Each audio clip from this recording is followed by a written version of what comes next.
Assalamualaikum warahmatullahi wabarakatuh. Saya selaku moderator akan memimpin jalannya presentasi kali ini. Baik, presentasi kali ini kelompok 4. Adapun anggota kelompok 4 yang pertama yaitu Muhammad Julfan, yang kedua Muhammad Ruhul Mujahid, yang ketiga Muhammad Ihsan Awal Sunni, yang keempat Ahmad Afandi, yang kelima Herlina, yang keenam Husnul Hatimah, yang ketujuh Dian Puspitasari, yang kedelapan Miftah Nur Fadila, dan yang terakhir Quratul Ain Khalid.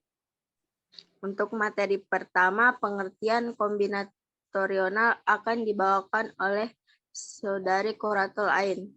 Kepada Quratul Ain dipersilahkan. Baik, terima kasih. Di sini saya akan menjelaskan pengertian dari kombinatorial. Kombinatorial atau kombinatorik adalah cabang matematika yang mempelajari pengaturan objek-objek tanpa harus mengenumerasi terlebih dahulu. Solusi yang ingin kita peroleh adalah jumlah cara pengaturan objek-objek tertentu di dalam himpunannya. Sekian dari saya kembalikan ke moderator. Baik, terima kasih. Selanjutnya, materi kaidah dan dasar menghitung akan dibawakan oleh Dian Puspitasari. Kepada Dian. Baik, terima kasih atas kesempatannya. Kaidah yang pertama adalah kaidah perkalian. Misalkan percobaan 1 mempunyai P, hasil percobaan, dan percobaan 2 mempunyai Q hasil, maka bila percobaan 1 dan percobaan 2 dilakukan dengan terdapat P kali Q hasil percobaan. Yang kedua, kaidah perjumlahan. Misalkan perjumlahan 1 mempunyai P hasil percobaan dan percobaan 2 mempunyai Q hasil, maka bila percobaan 1 dan percobaan 2 dilakukan hanya salah satu percobaan saja yang dilakukan, akan terdapat P tambah Q hasil percobaan. Selanjutnya, untuk materi prinsip inklusi akan dibawakan oleh Husnul Hatimah. Kepada Husnul dipersilahkan. Baik, terima kasih atas kesempatannya. Di sini saya akan menjelaskan prinsip inklusi. Rumus dari prinsip inklusi adalah nilai mutlak A gabungan B sama dengan nilai mutlak A tambah nilai mutlak B dikurang nilai mutlak A irisan B. Contoh, dalam sebuah kelas terdapat 29 mahasiswa yang menyukai matematika diskrit, 17 mahasiswa menyukai aljabar linear, dan 11 orang diantaranya menyukai keduanya. Berapa mahasiswa yang terdapat dalam kelas tersebut? Penyelesaian misalnya A sama dengan mahasiswa yang menyukai matematika diskrit, B mahasiswa yang menyukai aljabar linear. Menurut data yang ada, nilai mutlak A sama dengan 29, nilai mutlak B sama dengan 17, nilai mutlak A irisan B sama dengan 11. Nilai mutlak A gabungan B sama dengan nilai mutlak A ditambah nilai mutlak B dikurang nilai mutlak A irisan B. Nilai mutlak A gabungan B sama dengan 29 ditambah 17 dikurang 11 sama dengan 35. Sekian dari saya kembalikan ke moderator. Baik, selanjutnya materi permutasi akan dibawakan oleh Saudara Ruhul. Kepada Ruhul dipersilahkan. Baik, saya akan membawakan materi tentang permutasi.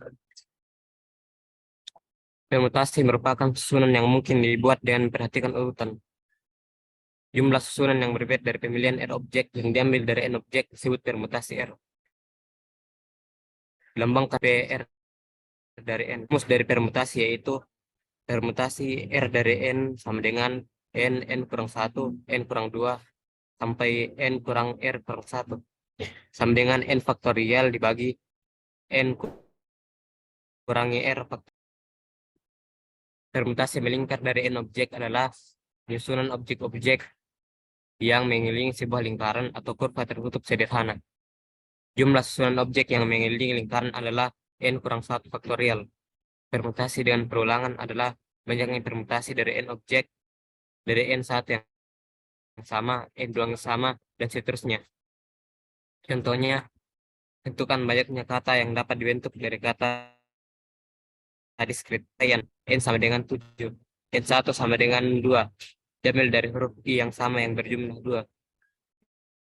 Banyaknya kata dari kata diskrit adalah N faktorial dibagi N1 faktorial dengan 7 faktorial dibagi 2 faktorial sama dengan 2.520 kata. Sekian dari saya, dan saya kembalikan kepada moderator. Baik, selanjutnya materi kombinasi akan dibawakan oleh Miftah Nurfadilah. Kepada Miftah Nurfadilah dipersilakan. Baik, terima kasih atas kesempatannya. Di sini saya akan menjelaskan tentang kombinasi. Kombinasi merupakan bentuk khusus dari permutasi. Jika pada permutasi urutan kemunculan diperhitungkan, maka pada kombinasi urutan kemunculan diabaikan.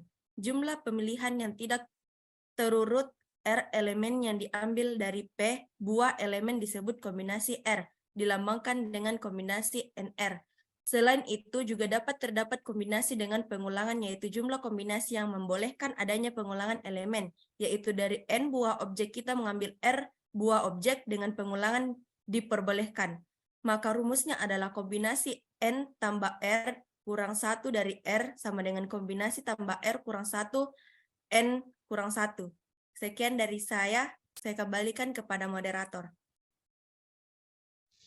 Baik, selanjutnya materi koefisien binomial akan dibawakan oleh Herlina. Kepada Herlina dipersilakan. Terima kasih atas kesempatannya. Saya akan menjelaskan materi koefisien binomial.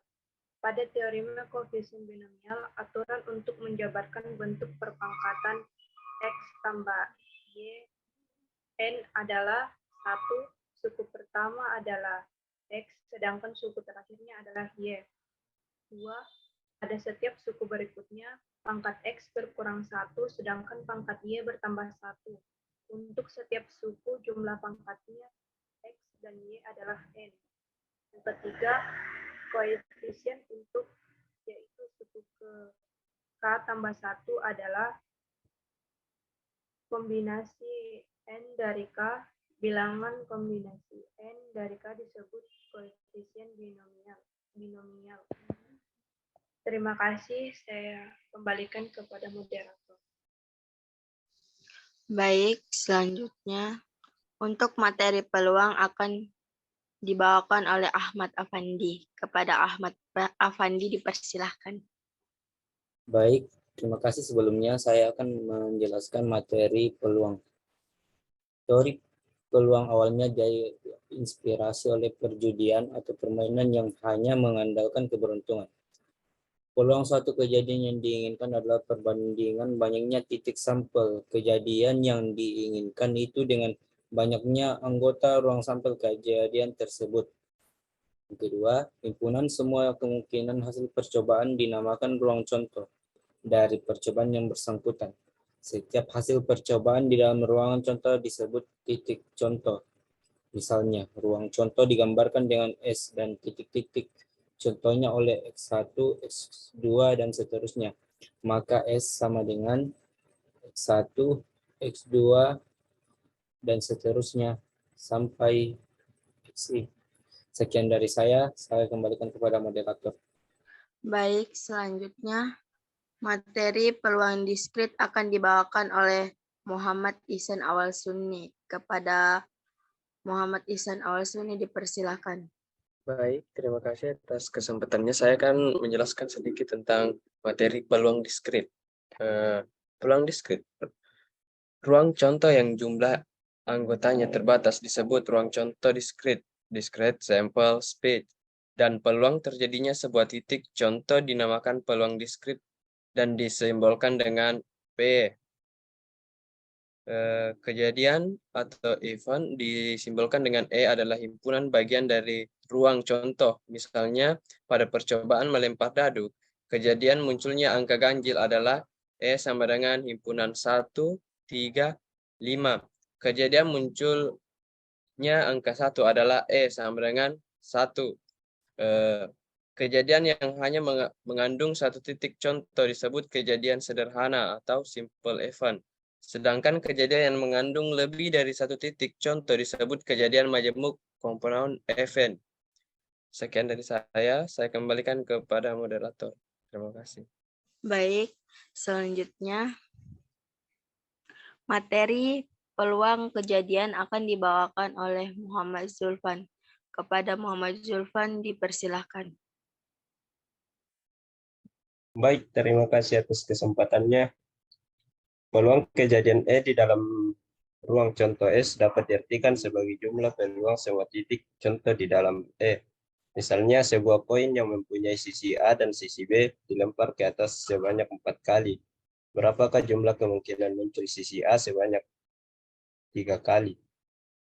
Penyelesaian munculnya sisi A sebanyak 3 kali adalah C dalam kurung 4 dan 3 sama dengan 4. Jumlah seluruh hasil percobaan adalah 2 kali 2 kali 2 kali 2 sama dengan 16. Sehingga peluang munculnya sisi A sebanyak 3 kali adalah 4/16 sama dengan 1/4. Sekian dari saya kembalikan kepada moderator. Baik, terima kasih. Selanjutnya, Baik, selanjutnya materi aplikasi kombinatorial dan peluang diskrit pada kehidupan sehari-hari. Kombinatorial dan peluang diskrit tanpa kita sadari juga banyak sekali ditemukan di sekitar kita, misalnya pada pengambilan undian. Peluang seseorang akan mendapatkan undian dapat dihitung menggunakan permutasi atau kombinasi tergantung dari apakah urutan berpengaruh atau tidak. Contoh lain yaitu pemilihan ketua, wakil, sekretaris, ataupun bendahara dalam sebuah organisasi. Banyaknya kemungkinan urutan yang terpilih juga dapat dihitung menggunakan kombinatorial dan peluang diskrit. Sekian dari saya kembalikan kepada moderator. baik, terima kasih. Sekian presentasi dari kelompok 4. Mohon maaf apabila ada kesalahan. Saya akhiri. Wabillahi taufiq wal hidayah. Wassalamualaikum warahmatullahi wabarakatuh.